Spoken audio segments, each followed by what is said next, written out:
I just wanted to prove to him I'm taller than he is. We're going to bring out some Olympians to talk bodybuilding and diet and all the good stuff that you guys are going to be maybe a little bit curious about. But let's start off with our first guest coming to the stage. Let's bring out Breon Ansley. Breon, two-time classic physique champion. Breon was just up here. Come on up, Breon. We're going to start with you. Then we're going to run the gamut. We've got a lot of different personalities to come to the stage. Breon is a former classic physique champion right after Danny Hester. And you've been in the news a lot lately. As a matter of fact, do you have a microphone or? Nope?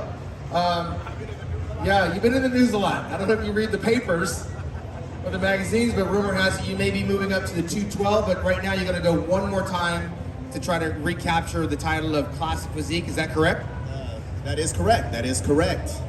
This year is my last year of classic in the classic division, and very excited about going out with a bang in classic this year. Bring a different physique than I had before, and excited about the next chapter, what's going to bring for me after classic. But first things first, take care of classic this year, and hopefully get that damn title back. Yeah, for the damn win. All right, let me bring out our next guest to the stage, all the way from Canada, Mr. Regan Grimes. Regan, I'm going to bring out the Canadian. Regan Grimes, he won over in Romania last year. Started out in bodybuilding. Grab a seat somewhere, grab a microphone. Regan is a Canadian who's now living in Las Vegas, which means he's living the dream, correct? Grab a microphone over there. Yes. Regan, you won over in Romania and qualified for last year's Mr. Olympia. You actually came up from the classic physique, started out in bodybuilding, classic physique, and then went back to bodybuilding. Won in Romania, went to the Olympia, and now we haven't heard anything because you are actually qualified since last October? And then after the Olympia, I did a little bit of a run of a show. I did Reno, I did Egypt and Prague, and I actually got qualified in Egypt. So. Yeah, so he's going all over the world to try to qualify for Olympia. And so will there be anything between now and December? No, so I just did the Arnold, and I did the Boston Pro as well. And then I've had about 10 to 12 weeks here since then. Just kind of going a bit of a maintenance phase. And then now we have the Olympia in December. So every time I talk to a bodybuilder getting ready for the Olympia, the first thing they say is, I got to put on more size. Is that what you're trying to do? Yeah, I mean, it's pretty much like a 5.5 month prep. So, the first 2 months, 3 months, we're going to try to add a little more size, What does that mean? You're going to eat like an extra steak every meal, or? Yeah, I guess so. How much do you weigh today? 275. So 275 has got to put on a little more size. Where would that size go, by the way? Hopefully just a little bit everywhere. Okay. A little bit more size everywhere. More on the arms. And for you, a victory at this year's Mr. Olympia would look like what? What is the goal this year? Top 5. Yeah. It was a lofty goal, but you got plenty of time. It sure is. All right, well, let's bring out someone that knows a thing or two about winning the Olympia. 3-time Fitness Olympia champion, Whitney Jones, all the way from Arizona. She's also an Arnold Miss Fitness International champion. Was that one time or 2 times at the Arnold that you won that? One time. Highly decorated. I know that Breon doesn't like to give up the microphone, so you got your own. She has one. She has good. her own. So you have the O, which stands for Olympia. I'm assuming that's what's next on the agenda. Is your microphone working? Okay. Is it on? Is it on? Yes. Can you hear? Yes. Yeah? All right. Sing the Star Spangled Banner. Nah. You don't want to hear She's me. going to help you out. There we go. I think that's Yeah, we do. Is it working? Got it. Now you're on. All right, all the way from Arizona, Whitney Jones. You won the Fitness Olympia Championships 3 times. Do you know what the record is for that title? 8. And that would be, Adela. and that sounds like your end game. Is that what you're trying to do? Just be Possibly. greedy? Be greedy? We'll see. I'm not stopping yet. So. Okay, so she's like the bionic woman. Yeah. She's pretty much broken everything and pulled everything, and yet she still continues to win. Tell us about your biggest obstacle that you had to overcome to win that title. In 2017, I broke my neck, and everyone said, "Oh, you're done," and I'm like, "No way, I'm not going out like that." So I had surgery. They did a 12-piece metal cage in my neck, so I am bionic to some degree. And then started prepping for the Arnold Classic in 2018, and 3.5 weeks out from that, I tore my ACL. Yeah, Yeah, just for posterity, you tore your ligaments. Yeah, so I couldn't use my upper body to the best of my ability because I was recovering from a broken neck. But then I could only do a one-legged routine, so it was like, whatever, just gonna think out of the box, and came up with a completely different routine that I'd ever come up with. And it was my first world championship title. I won the Arnold, and then went home the next day, had surgery for my ACL, prepped right away, and won my first Olympia 6 months later. So, Yeah, that's bananas. She's also a gym owner, mother of 2 kids. yep, 2 boys. And so what's next? You gonna send a spaceship up into space? You know, Elon and I have been working on some things. So, oh, I wish. So what do you have to do to win this year's title? Because that's the goal in December. Honestly, for me, after every big event, whether it's Arnold or Olympia, the very next morning, I make a list of things I want to improve on with physique as well as skills. And there's so much badass shit, stuff. You're good. It's called French. You're good. I Part want of all French. that. You know, hopefully it's not too loud. But anyways, there's so much stuff online that I get inspired by. And I have no gymnastics training, so everything I do is totally cattywampus anyways. So I get ideas, and I started making my list the day after Olympia, and I've already got several things I'm working on, and it's just leveling up, coming up with crazy stuff that no one's ever seen, or doing twists to stuff. I do breakdancing in my routine, so it gives me a lot of creative freedom, and it keeps it interesting. So the goal is to come in with something that's never been seen before, make it explosive, entertaining, dynamic, and have a blast. All right, we look forward to that. Whitney Jones. Let's bring out our next athlete, all the way from Texas, Mr. Logan Franklin. Logan has been touted as the heir apparent to the Classic Physique Olympia title, possibly. Arguably one of the best posers in the business. Won the Arnold Classic Best Poser Award a year ago. And his career really got launched when he won the Shawn Ray Hawaiian Classic a year ago. That's where we put you on the map, right? You got a microphone right there. Is that working? Yes. There you go. Hello. Aloha. You're supposed to say aloha. Aloha. He flew all the way to Texas to win the competition out there in Hawaii. But to be serious, you're one of the few guys on that Classic Physique stage that can stand eyeball to eyeball with 3-time champion Chris Bumstead. And they're looking forward to a big showdown come December. What do you have in store for us? The most classic shape that you see. That's all I'm gonna say. All right. A man of few words, but that being said, you're a former military man, a relatively new father, so that complicates a little bit of things getting ready for this competition, or does it? Say it again. Being a father, preparing for the biggest show of your life, is it a little harder? It's definitely challenging. The last 2 years, trying to balance being a father and family time with chasing my dream and giving my passion everything that I've got. But you make time for things that you're so passionate about, and I'm still doing what I can to be a great dad. And we know that in Classic Physique, you have to be a certain weight for your height. What is the weight cutoff for you? 222. And Breon, what's the weight cutoff for you for your Classic Physique? 180. But are you right at the bubble? Like, do you have to struggle to get there? 1,000% struggle, yes. And for you, Logan, how is that trying to make weight? Not too bad. Getting ready for the Classic Physique, though, are you looking at Bumstead or are you looking at you? How does it work getting ready to try to go up against the champ? Right now, obviously I look at myself every day trying to improve, posing, figuring out my weaknesses and where I can improve. But in terms of whom I'm looking at, I'm obviously looking at the champ, and I'm looking at Terrence because my goal is to outpost Terrence and bring a better shape than the champ. So that's what I want to do. All right, Logan Franklin, have a seat. We're going to bring out our final rising star, 3-time Olympia champion, Brandon Hendrickson. Where you at, Brandon? Come on up here. All right, physique champion, there he is. If I'm not mistaken, I think you won the Arnold Classic too, didn't you? Yep, where's your microphone? Oh, we gotta take his. You won the Arnold Classic, what year was that? I was 2016 won the Arnold Classic. Okay, so you got the 1 Arnold and the 3 Olympia titles. That's right. That's good. Which one was the best? Which Olympia? Yes, which victory was the I best? think the first Mr. Olympia was the best because I beat a 4-time champ. Who was that? Was that Jeremy Grandia? Jeremy Buendia. Yeah, that was a huge one because typically it's hard to knock off a reigning defending champion. So to do that, and then you went on. I remember I saw you in China. You went over there. Where else did you win your titles at? So after that, I went to Korea, Tokyo, and China, and I won all three after winning the Miss Olympia. And I took a break. 2019, I actually lost my title. Who did you lose to? I lost to Raymond. And so I got 4th place. Didn't even deserve that. Probably deserved 6th place. Why do you say you would have been lower? What was wrong?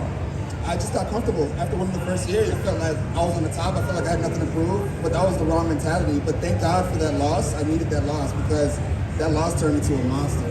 Did it humble you or make you more hungry? It humbled me and made me more hungry because I won 2 more titles after that. So I needed that. So it's possible to come back and recapture the title. Absolutely. Me and Jay Cutler are the only ones in bodybuilding to retain the title. I'm looking at Breon, he's licking his lips. She also won and lost and came back to win again. Oh, shoot. Yeah, so you're not, there's some facts for you. I gotta take notes. Yeah, and Breon could be the next guy. Breon could be And the Logan, next. Logan doesn't want that to happen. Hungry.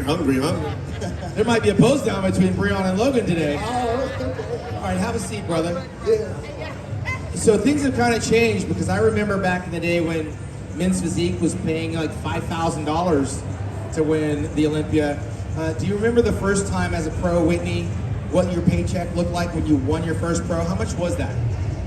For Olympia, it was 25. You won your first pro show, and it was the Olympia? Oh, pro show? No, pro show, I'm sorry. That was Tampa Pro, and that was $3,000. Okay, $3,000. But the Olympia is now $50,000. Yeah, for my division. That's a big deal. Yeah. Yes. How long have you been competing as a pro? 10 years. 10 years. And Logan, you've been competing as a pro what? 7 years? Since 2015. I got my pro card at the NPC National Championship in 2014, November 22nd, and my first show was 4 weeks before that, so. Okay, so we've been here. Regan, how long have you been a pro? Turned pro in 2016. Yeah, 16. How many years ago? 6 years ago? And Breon? Turned pro in 2013 at the USA's. Okay, so we've all got some pro experience. Are we headed in the right direction as far as the money is concerned? Because it depends on who you ask. I mean, you guys have won, but you've also lost. Are we on the right trajectory right now in terms of the work, sweat equity, and the business, bodybuilding and fitness? I think so. I think so. It's rising, as you saw from the Arnold Classic, and I'm sure everybody in the Olympia committee would want to go ahead and say, okay, we're going to match that or do better than that. Let me give you some perspective. What Breon's talking about is a year ago, the Arnold Classic first place prize money for Classic Physique was A year ago. At the Arnold? yes, $7,000. And when they did that, I recognized that, which is why we brought the Hawaiian Classic Pro Physique. And how much was the first place in Hawaii? 10 G's, baby. Thank you. I'll take credit for that. And what that Way to did go, was son. Way to made go. Arnold Schwarzenegger pay attention, and he came back this year and blew it all out of the water because the prize money at the Arnold for Classic this year was $60,000. That was a big jump, but that's because of what happened, I think, in Hawaii. And a Best Poser Award. And the Best Poser Award, $10,000, which you won. Yeah, but Terrence got that this year. Yes. He walked away with 70 G's. So that looks good for the up-and-coming Classic Physique guys. You got $50,000, correct? $50,000 for Men's Physique. I got $50,000 for Miss Olympia. Which we started at $20,000. My first check, 2018, was $20,000. So if we talk about a trajectory, we're going the right direction. We're headed in the right direction. Absolutely. There's a lot of talk in the industry about some of the bodybuilders passing away. Everybody has a different opinion on what that looks like because it's a very personal sport. And the concern is whether or not the athletes are taking care of themselves. It almost seems mandatory now before you get ready for a show that you should get blood work done, get a physical, make sure all the numbers are right. Are we at a stage in our careers now that that's more important than even getting ready for a show, that you have to get the medical exams? What's your take on getting checked up by a doctor before you embark on a bodybuilding fitness career? I think it's about having an understanding that in bodybuilding, it's about evolutionary growth and being patient and understanding that this is not a sprint, it's a marathon, and just having an understanding that it takes time. What advice would you have, Logan, for somebody that wants to get involved? Yeah, I would definitely, just like I tell everyone that comes in and asks me what's the best way to get into bodybuilding, and it's to do it the right way. Make sure you're getting your blood work done, making sure you're taking care of yourself, taking the healthy supplements, things for your heart, your liver, your kidneys, everything, and making sure that, you have that longevity and you can have the life extension after bodybuilding, because bodybuilding is only such a short period of our lives, and life could be so much more after this.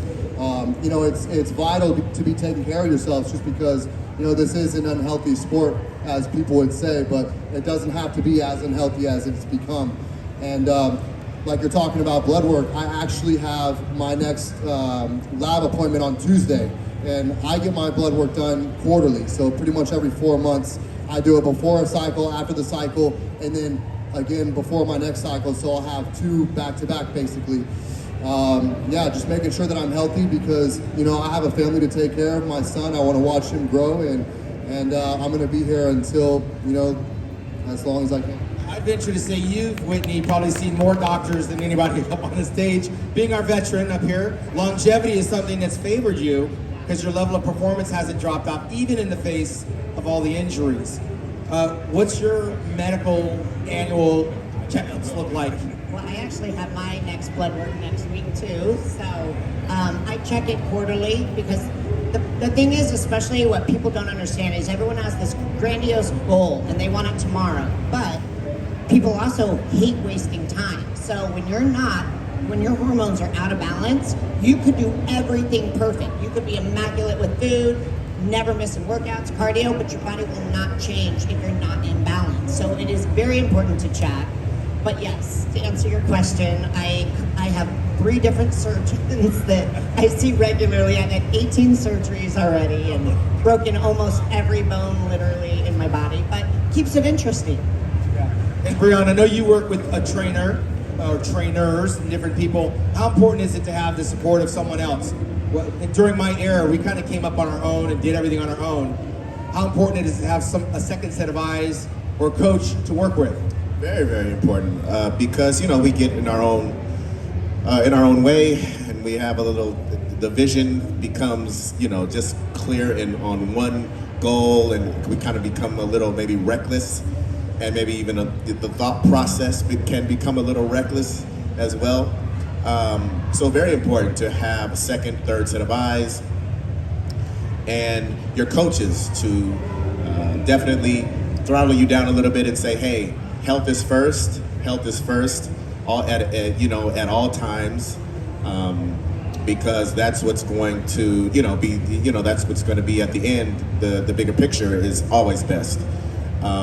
So, you don't want a coach, you don't want counsel that has the mindset of being reckless and that has such an aggressive mindset of just go, and go win for us. But being healthy first, and then we go safely, as we can apparently see, what's been going on in the bodybuilding world, men and women, recently. So very, very important. Take care of that, and then aggressively. I guess have a good balance of finesse and aggression. Well, Regan, we've been observing that Las Vegas is now becoming like the new mecca of bodybuilding. Flex Lewis is out there. Jake Cutler's out there, Dennis Wolf, Hidetada Yamagishi, Iris Kyle, Dennis Wolf. There's a whole bunch of people. Now you're the latest, and you're working with Milo Sarchev, who's also out there. Leaving your home country of Canada, how has that furthered your career? I mean, did you make the right choice going out there? Yeah, for sure. I mean, I moved out there, my manager's out there, Manager Matt, so it's great, to be able to work with him. Also, Milos, when we're in prep mode, we're training together every single day, and he kicks my ass. Like, he's crazy. Definitely takes me to the next level, being able to work with him so closely. And yeah, it's been a great move. The weather's beautiful. Canada's a little cold, It's cold in Las Vegas. You're from Canada. No, it's cold in Canada. All right, I'm gonna open it up to you guys. There's a microphone right there. If you have some questions for any of our champions, just go over to the microphone and blurt it out. Otherwise, I'm gonna continue getting my own personal seminar. Anybody brave enough to go to that microphone? Oh, look at this guy. Give him a round of applause. All right. What guts and courage? Go ahead. Actually, my question is for Breon first, then same question for Logan, and then Hendrickson. As far as your carb cycling, when you're cutting down, do you ever go to a different form like keto, or do you stick with just carb cycling the whole way through? Yes, I do go because I have to come down so low in weight and I have to lose so many pounds. So it does get low for me as it does get to, as far as keto for me, 0 carbs on a particular, you have to assess the body and look at where you're at weight wise and how much time you have. But I've gone keto as high as 2 weeks, 14 days. So it can get pretty aggressive and intense as far as that is concerned. But the key is, I think this time around, is we're going to do it in a manner where we don't have to get that low, and that's why we started a lot ahead of the game, many more weeks out, so we can kind of go slower into the process and kind of keep fullness. Who else did you want to answer that? Logan and also Brian Hendrickson. Sorry about the first name, but Hendrickson. Same question. Brandon Henderson. The same question. Okay, so I've actually never dieted keto in my entire life. I've actually never gone to 0 grams of carbs either. Breon's gonna hate me. Last year and the year before that, I think my lowest carb day was 200 grams of carbs. And I managed to get shredded enough, but I'm also not struggling to get to my weight cut off right now. So it's in a good spot. All right, Brandon. I think that for me, staying in shape makes it an easy transition to when I start my prep. So as long as I'm in shape, I don't have to go 0 or I don't have to go keto with carbs. If I'm off, if I'm a little bit behind and we need some catching up to do, then I think we'll have to go low on carbs. But I think as long as you're in shape and you're ready before prep, it's gonna make the prep so much easier. Brandon, do you have to make a weight? I don't have to make a weight, no. Sometimes that makes all the difference. Did they answer your question? Yes, thank you for all 3 gentlemen. Thank you. Anybody else got any more questions out there? Regan has something. Step up to the microphone. Me? Deshaun, did you have to ever do low carbs? Do I look like no Do carbs? I look like I have a carb? When you were competing? I was 21 years ago, son. I never did count calories, carbs, never heard the terminology, macros or keto. It just didn't exist. So I just kind of went by the mirror because I didn't have to make a weight. And of course, in every contest, I always knew I was going to be one of the smallest guys, so it didn't really matter what I weighed, it mattered what I looked like. So it made it a little more easier for me. I know it's a little more scientific now, but for me, garbage in, garbage out, it was all kind of foreign, counting calories and keeping a track, because I never knew how much calories I was burning. And counting carbohydrates, I don't know how many carbs are in a potato. I just know if I want to drop weight, I'd reduce my carbohydrate intake, pick up my cardio, and bring up my protein. So it wasn't as scientific. Right, wow. That was way during the 8-track days, cassette player. Go ahead. How did you all come to the decision to compete in the category you compete in? Brandon, start with you. You could have competed in anything. How did you wind up going into physique? Were you a bodybuilder first? No, it was just my body type. I'm an ectomorph, small bones. When I started, I was 145 pounds. I was a small guy, So transitioning to men's physique was easy for me. Logan, classic physique. Why not women's fitness? How did you wind up choosing this? Well, honestly, when I got out of the military, my vision was actually never even competing. I didn't even see myself stepping on stage.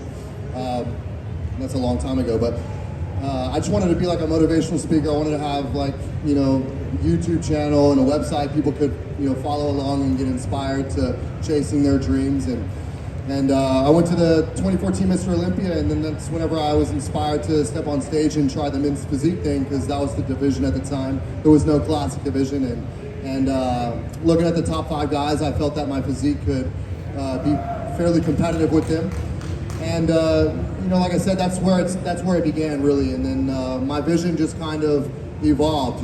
Classic physique came out, and the more that I got into bodybuilding and working out, and discovering guys like Shawn. I wasn't a kid that was in a bodybuilding family. I didn't have you know, the bodybuilding magazines growing up. You know, I knew Arnold Schwarzenegger from the movies and all that, but it wasn't like going to shows and competitions like some of these guys.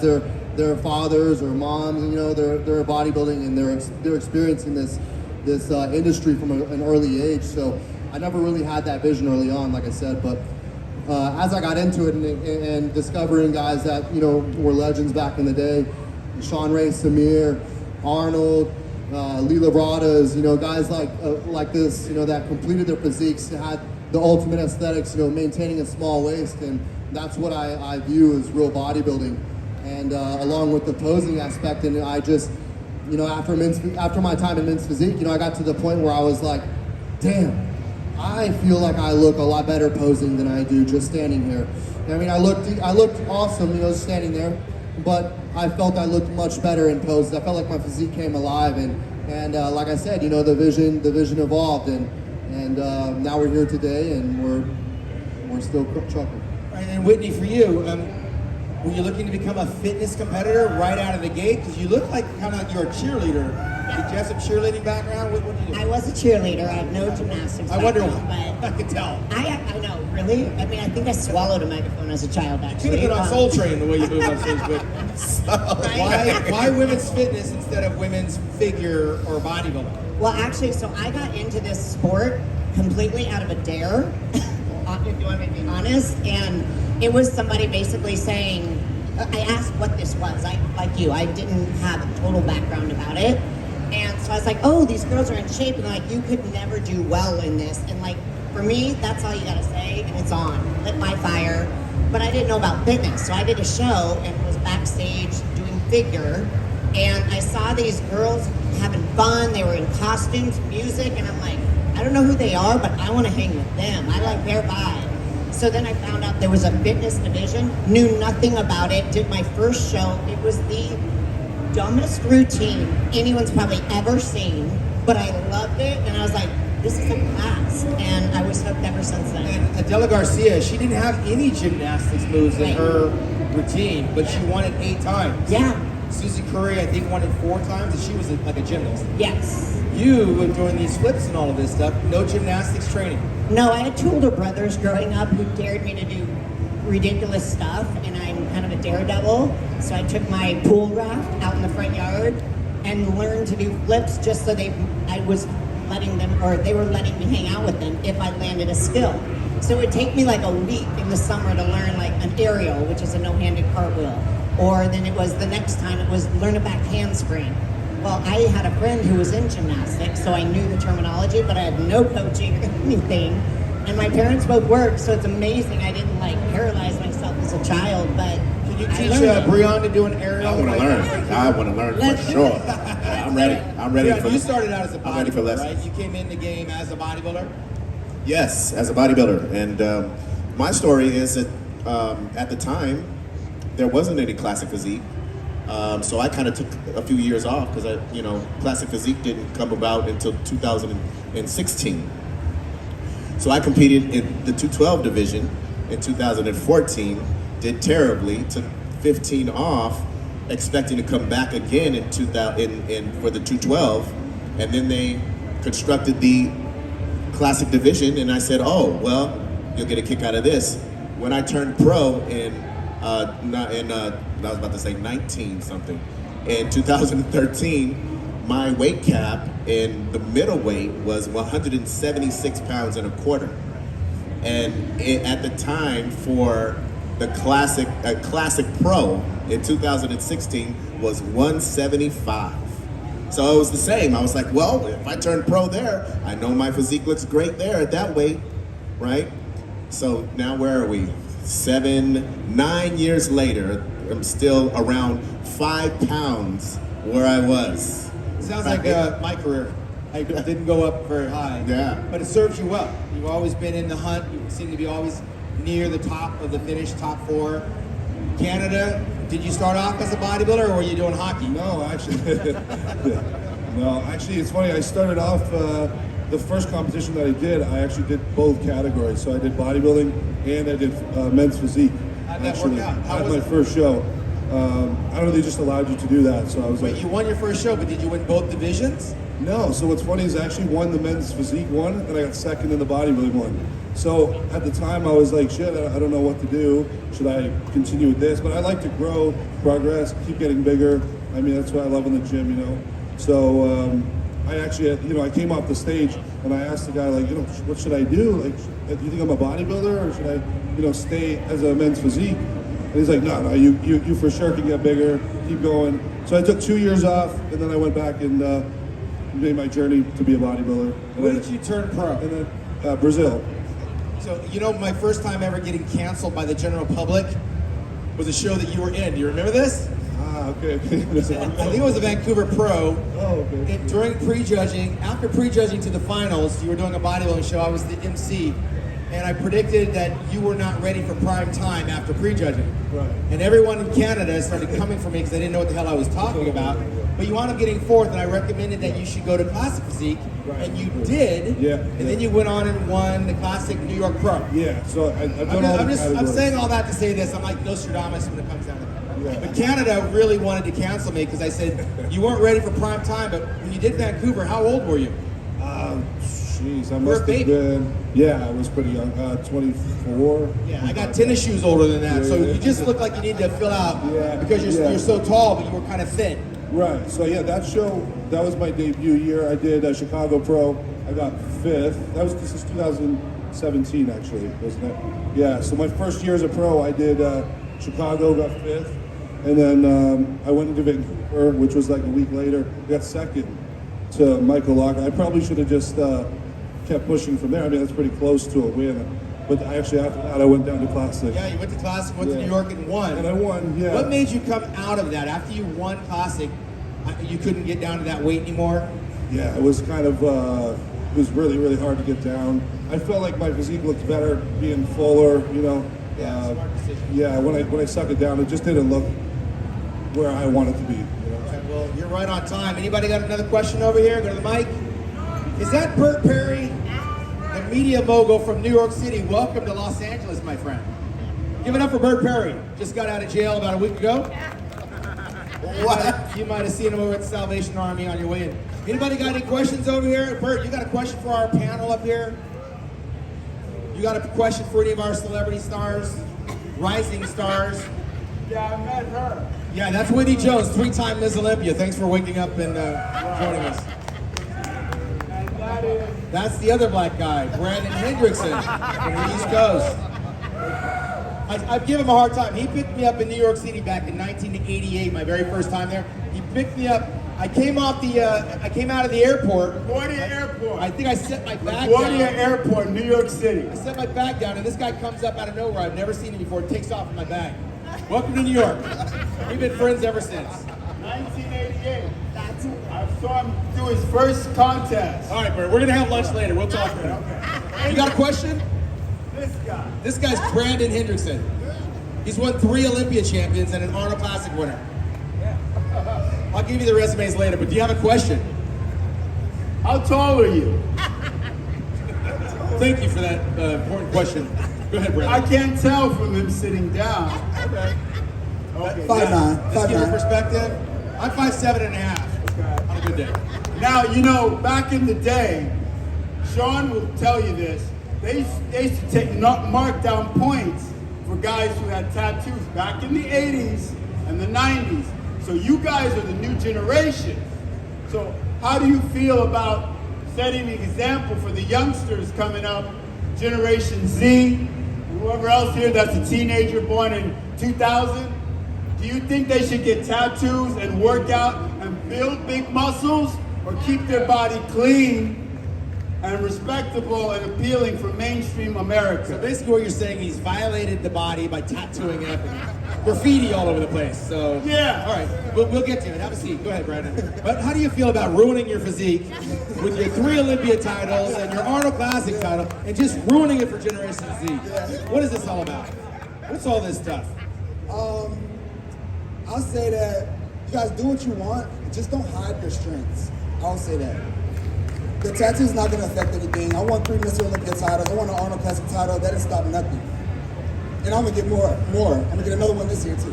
He's got him up here on his neck. I got neck He's got him tattoo. all over the place. I got a Ridiculous. neck tattoo. Doesn't matter. Yeah. As long as you're undeniable, it doesn't matter. Yeah, the times have changed, Bert. You can actually get a tattoo and survive. I waited till my I'm a career was little bit over to of get the mine.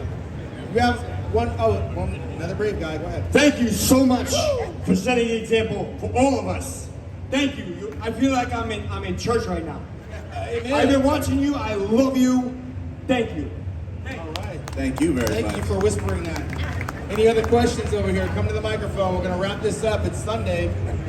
We are going to go to church after this, right? Or for the buffet. All right. Well, there's no other questions. The Mr. Olympia Championship. So the microphone's over there. All right. We got one more. I know all of you drive, you receive inspiration from one place or another, and this question is directed for Whitney. Whitney, after all the surgeries that you've had, after each surgery you've had, over a dozen surgeries, somehow you get inspiration from somewhere to continue, to drive you, to motivate you, to not quit, and I would like to know where you get that inspiration from. Well, I get asked this question a lot, and I love it because I've had, like I said, so many, and I didn't handle it as well in the beginning, and now, literally, they don't faze me, and I love that mentality because with injuries, they're temporary, and you know they're temporary. So you just have to keep the positive mindset through the process.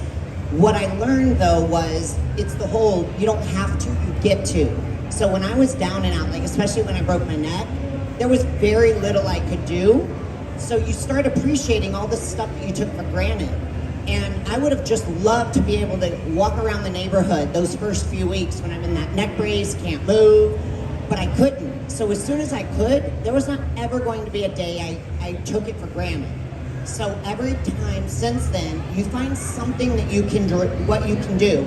Stop focusing on what you can't do and focus on what you can. So there was the part I could start moving my fingers, I could start moving my toes. So every day I had little drills just to keep me focused on something that helped me get to my end goal. So injuries are temporary. You know, I could have been paralyzed. That would have been catastrophic. And, you know, God forbid that happened to me or anybody else. But if it does, you can still find something positive that you can do. It's all within you. So motivation, we need other outlets, but in reality, it's within you. You control it. So find something that makes you have control of your day and of your actions, and you can't be let down. And you're constantly making progress to your next goal. Terrific. Thank you. Good luck to you. Thank you. All right. Now the questions are rolling in. Go ahead to the microphone. Make these guys work. Go ahead. Thank you so much for all you do. I have a quick question. I'm a master of pain relief, and any of you have any holistic experience in pain relief or recovery, or if you're open to it, so because I could do demo after you guys have a little bit. Everything I do, it works. You guys great. got any injuries? Any injuries up here? I think we all do. We are constantly in What pain. injury do you have? I hurt your feelings. Well, no, not injuries, but I mean, we all have ailments. We all, have knickknacks, right? Don't we all? Do we? Yeah, absolutely. As So a we all. result of training, bodybuilding? Oh yes, absolutely. We do it from the wear and tear and the pounding on the body that we put on it, on a day-to-day basis. How do you address it? What do you do? Massage therapy or? Yeah, all that stuff. Massage therapy, all that they have out there, cupping, dry needling, Soft tissue. deep tissue, scraping, Or Shawn, yeah. acupuncture. We try to do it all. Yeah. I have the future of medicine, which is light. So I could actually decrease your pain within seconds or minutes. Oh, amazing. So, Light treatment, so go visit him. And then I'll do demos, and I'm trying to reduce people that take narcotics. So I teach people how to holistic reduce your pain. All right, Nice. pass out your Take business card when they narcotics. come off the stage after. And they'll find you. Any final questions, really, Rick? This guy right here. Okay. Speak into the mic. What made y'all want to start? What made you want to start? Yeah, I have a question for all of them. What made you guys want to start it, and what made you want to compete? What made you want to compete, Brandon? For me, I was just a skinny kid, not confident, and I was originally an athlete, and I just wasn't feeling that athletic feeling anymore. So I just wanted different, wanted better, and I started. So as a skinny kid, you scared yourself into the gym and on the stage half naked. That doesn't sound right. That's almost more scarier than anything else. I'd rather be skinny. Getting in the gym helped build my confidence. You build your confidence. How about you, Logan? You're an ex-military guy, so this happened after that. Were you a scared kid getting on stage? Definitely wasn't nervous or anything getting on stage. I felt at the time, whenever I started competing, like I said earlier, I went to the Mr. Olympia competition, and that was what inspired me to step on stage, and I felt that my physique could hang with the top guys in a men's physique division at the time. So that's what inspired me. And then So you had confidence right at the beginning. confidence. Whitney? Mine was through, like I mentioned, a dare. Someone said, "There's no way you can do this," Right. and That's a screw common that. story. That's not gonna happen. A lot of athletes wind up on stage because they were kind of dared. How about you, Breon? Well, my lifelong dream of playing football didn't happen, so I needed another outlet, and I put that energy toward what I was already doing as a kid, weightlifting. And I said, oh, you know, that's a direct relation, right? Weightlifting into bodybuilding and building the body. I was fascinated by the physiques, Shawn Ray's physique amongst all those guys in the golden era, and there I went. How about you, Regan? I mean, what was your first experience with competition? Yeah, I mean, I just love to work out, you know, as an outlet, something to do, and continue to see, you know, your body progress over time, which is pretty cool. And then just, you know, I'm in the gym, and you know, I met a couple people there, and they were doing competitions, so I went to watch one, and you know, a couple months later, I was like, oh, you know what, let's try it, and it was from there. I think that's probably the most common response that I've heard about athletes winding up on stage. They went to a gym, a couple of months later, there they are. You really have nothing to compare it with, and then you get addicted. Yeah, it becomes addicted. All right, I hope that answers your question. Yeah, it does. Thank you. All right, we got one final question right here. Yeah, real quick. We gotta, she says we gotta cut it. Real quick. I'll make it real quick. Hey, as a veteran that suffered with PTSD and suicidal ideation, that's one of my biggest things is to try to bring awareness to mental health and things like that, because we lose so many veterans a day. But I know fitness is a great outlet for that. What do you guys do to keep your mental health in check? Because it's got to be so stressful when you give it your best and it's not quite good enough in other people's eyes or something like that, or just day-to-day issues. What's imperative? What do you recommend for us as fans or going through the grind to keep that mental health in check? Give us a short answer. What will you do to keep your mental health in check? Compete for the next show? Go back to work? Mental health? Yes. I think it's always good to just step away from what you're doing, like go see a movie, like do something different, just to kind of get away from the lifestyle for a little bit. Something different. How about you, Logan? Yeah, I was gonna say I can relate to the PTSD, man. I'm a veteran myself. But just focusing on positive things and, you know, just trying to be better at what you're doing, your passion, and chasing a dream. Whitney? Remember why you started. Go back to that fire you had inside in the beginning and go back to work. Breon?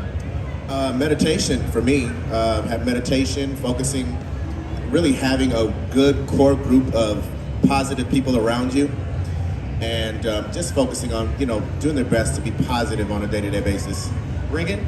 Yeah, you know, just having a supportive group of people. I mean, I think that's the best thing, you know, creating an environment that serves you, you know, and just staying around good people, man. That's it, you know. I hope that answered your question. Thank you guys for coming out. We're going to take a group photo here if you want to get a photograph. Get ready.